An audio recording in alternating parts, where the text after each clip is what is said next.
বাড়িতে কেউ আছেন? কোথায় রয়েছেন আপনারা? কোথায় রয়েছেন? কই দেখতে পাচ্ছি না আপনাদেরকে। তক্ত বসার উপরে কখন থেকে কি জল বাড়ছে মা? বাড়ি থেকে অন্য কোথাও যেতে পারেননি কেন?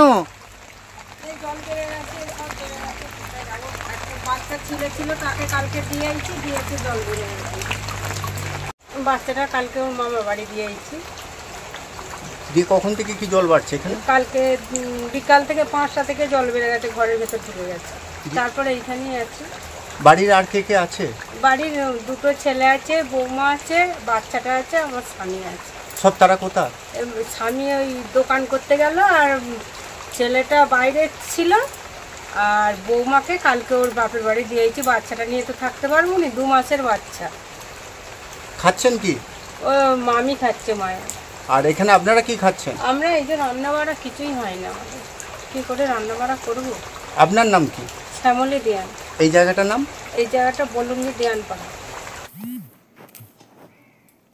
লাগাতার টানা বৃষ্টির জেরে প্লাবন পরিস্থিতি আরামবাগের বেশ কয়েকটি পঞ্চায়েত এলাকায়। টানা বৃষ্টিতে এলাকার খাল উপচে এই প্লাবন পরিস্থিতির সৃষ্টি হয়েছে, যার ফলে তিরোল পঞ্চায়েতের বুড়া গ্রাম, মায়াপুর 2 নম্বর পঞ্চায়েতের বলুন্ডি গ্রাম, বাতানল পঞ্চায়েতের তেলুয়া, ভালিয়া, মলয়পুর পঞ্চায়েতের রাজাবাজার এলাকা সহ একাধিক জায়গা জলমগ্ন।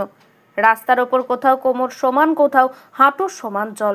জলের ওপর দিয়ে চলছে ঝুঁকিপূর্ণ যাতায়াত। অনেক বাড়িতে ইতিমধ্যেই জল ঢুকেছে বাজার, দোকান ও স্কুলেও। মাঠের পর মাঠ, চাষের জমিতে জল ভরে গিয়েছে। সময় যত পেরোচ্ছে ধীরে ধীরে বাড়ছে জল। তার উপর এখনো এক নাগাড়ে বৃষ্টি হয়েই চলছে, তাই আশঙ্কার মেঘ দেখছেন এলাকার মানুষজন। জলের আতঙ্কে ইতিমধ্যেই বাড়ি ছেড়েছে অনেকেই বাড়ি ছেড়ে অন্যত্র চলে যাওয়ার পরিকল্পনা নিচ্ছেন। এভাবে বৃষ্টি হতে থাকলে পরিস্থিতি আরো ভয়াবহ হবে বলে আশঙ্কা করছেন ওই সমস্ত এলাকার মানুষ। মানে আমাদের সব থেকে কষ্ট হচ্ছে যে জল আনতে যাওয়াটা। হ্যাঁ, যাতায়াতের মানে অসুবিধা আছে। এই যে কোনো কিছু খুব অসুবিধা মানে দরকার হলে ওই যে সব গামছা পরে সব যাচ্ছে, যে ওই বাঁধে ওখানে, ওটাও রাস্তাটাও ডুবে যাবে, পিচ রাস্তাটা মানে যেটা মেন রাস্তা, ওটাও ডুবে যাবে। ওখানে যে গামছা পরে সব ছেলেরা যায়, কোনো দরকার হলে ছেলেরা যাচ্ছে, যে গামছাটা খুলে যে প্যান্ট জামা পরে আবার বেরিয়ে যাচ্ছে, আবার ওখান থেকে গামছা পরে আবার বাড়ি আসছে। এই জলটা কোথা থেকে আসছে? জলটা ওই যে ওই কি উত্তর মাঠ নাকি বলে, ওই দিক থেকে গড়িয়ে জল আসছে, ডিবিসি জল নাকি খালের জল বলে জানি। হ্যাঁ, তার সঙ্গে বৃষ্টির জল। হ্যাঁ, তারপরে বৃষ্টির জল একভাবে জল হয়ে যাচ্ছে।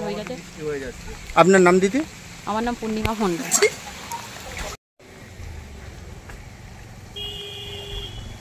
জায়গাটার নাম কি? এই জায়গাটার নাম হচ্ছে তেলুয়া। এটা হচ্ছে একবারে আমাদের মানে চিরস্থায়ী সমস্যা। প্রত্যেক বছর বর্ষা আসবে, আমাদের এরকমভাবে আসবে, বন্যা হবে, আর এই সামান্য ওই জল ওইখান থেকে আনতে হয়, প্রচণ্ড দুর্ভোগ। রাস্তা যাতায়াত? হ্যাঁ, রাস্তা যাতায়াত এরকমভাবে হয়। কখনো কখনো নৌকা হয়তো পঞ্চায়েত থেকে দিলে কখনো পাই না, হলে এরকমই চলে। হ্যাঁ, এই বাচ্চা ছেলে মেয়েরা দরকার পড়লে গামছা পরে যাই, গামছা পরে আসি। আপনার নাম? আমার নাম বিদ্যুৎ মণ্ডল। এই জায়গাটার নাম? তেলুয়া।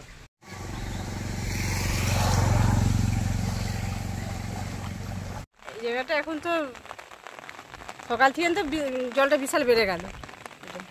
দিয়ে তারপর এই তো আসছি বাড়ি থেকে, না ওরা দেখছি চারদিকে জমিগুলো সবই তো ডুবে গেছে, ঘর বাড়িতে সব চারদিকেই তো ডুবে গেছে। এই জলটা কোথা থেকে কি আসছে না সেটা জানি না, একটু ওইখানে জান না ওইখানটা। আপনার নাম কি দিদি? আমার নাম কুলসুমা। এই জায়গাটার নাম কি? বলুন।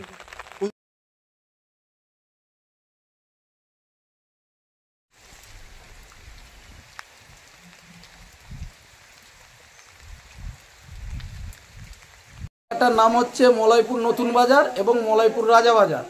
এটা বিগত 5 বছর ধরে এই সমস্যার মধ্যে আমরা ভুগছি। পঞ্চায়েতে জানানোর ফলে প্রধানকে কয়েক বছর আগে এখানে বিডিও সাহেব এসে একটু পাইপের ব্যবস্থা করে দেওয়া হয়েছিল, যে ওই সোজা ড্রেন করে দেওয়া হবে। নিকাশিগুলো বছর 4 হবে, নিকাশিগুলো বন্ধ করে দিয়েছে। পঞ্চায়েতের কোনো একটা সৎ ইচ্ছা নেই যে মানুষ এইখানে বাঁচবে কীভাবে। ছোট ছোট বাচ্চা আছে। বিগত 4-5 দিন আগে আমার ভাইকে বুড়া সাপে কামড়ায় হসপিটালে ভর্তিও ছিল 3 দিন আরামবাগ হসপিটালে। তো প্রধানকে বলে কিছু কাজ হচ্ছে না। কালকেও আমরা প্রধানকে বলেছি, প্রধান বলছে আমাদেরকে আমার কথা বলার এখন টাইম নেই, কোনটা দিয়ে জল নিকাশি হবে আমি কিছু বুঝতে পারছি না। আজকে আমরা জুনা 40-এ এসেছিলাম, প্রধান পঞ্চায়েতে থাকেনি। কিন্তু আমরা তাকে ফোন লাগানোর পর বললে আমার মেম্বারকে বলে দিচ্ছি যে আপনি তো সর্বেশ্বর, আপনি প্রধান, আপনি করবেন, মেম্বার কি করবে? সেই সকাল থেকে সে মেম্বারকে বলছে, তাদেরও পাত্তা নেই, প্রধানেরও পাত্তা নেই।